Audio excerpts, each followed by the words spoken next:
Is there anything that you did because you thought it was best practice then that you go back and like, ooh, that was not the best choice? Obviously, we probably all had the experience, A but can lot you of talk things. about that experience? Like, this is what I was taught. I did what I was instructed on how to care for these things, but now looking back, no bueno, not the right approach in the situation. Can you talk about an This is experience such that a you good had like that? question.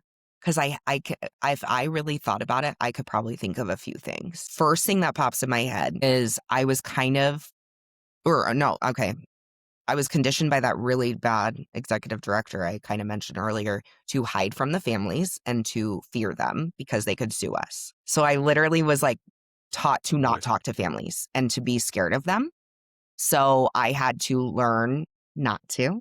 And I had to really like condition myself to not do that because like it was demonized in my head that we do not want to like liability and da, da, da, da, and the families want to make drama for us and want to make our life hard. No, no, no. But that was my first job out of college. I was like, okay, yeah, that's how it is here. And I learned how, and now I preach this, like how we have to be on the same team and we have to make sure that these families know they're allowed to be upset. We can't take that personally. This is the hardest time in their life, probably. And then they're met with these teenage girls that are like at their job. And, of course it just becomes them versus us. Like we can't do that. And so that was one thing that I cannot believe I was conditioned to think that way. And then second, I'm thinking as well, I'm pretty vocal about this. It was, and I know this isn't exactly what you were asking, but I was so staunchly against like trying certain tech for people living with dementia because I was like, there's no way that would work. I'm just like, that's just not possible. For example, I was staunchly against virtual reality and I was like, that's stupid. Like that won't work. And now I am obsessed with it and it works. And it's one of the best things I've seen in dementia care.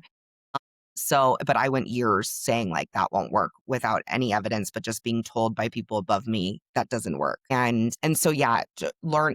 I look back and I wish I questioned things. I wish I wasn't scared to question why and get why do we hide from the family? Well, what happened to make us do that? Or why do we, not use VR? What happened there? And I'm trying to think with care specifically, because of course there's always things that we're taught that are just like, oh my gosh, why did we do that? But I never know. I think just like the language too, like not having the person-centered language is something that I had to change in my head and really work on that because when you're taught certain things, but specifically to care, I can't think of something right now. But I know there are because I've learned and grown so much since those days on the floor. There were definitely things that we shouldn't have done. I feel like, yeah, getting people up too fast, like, and pushing people to do things even when they don't want to do things, like, just like having to feel like you have to engage with people, like they have to do this activity to be successful today and things like that, and kind of forgetting that there's a person with choice and autonomy. That was something that I had to really look back on and learn. No matter where you're watching the Dementia Collective from, if you get anything from this at all, anything, please like, comment, and subscribe. And most importantly, share this everywhere you possibly can. And if you're feeling extra generous, head to Apple Podcasts and Spotify and leave us a 5-star review.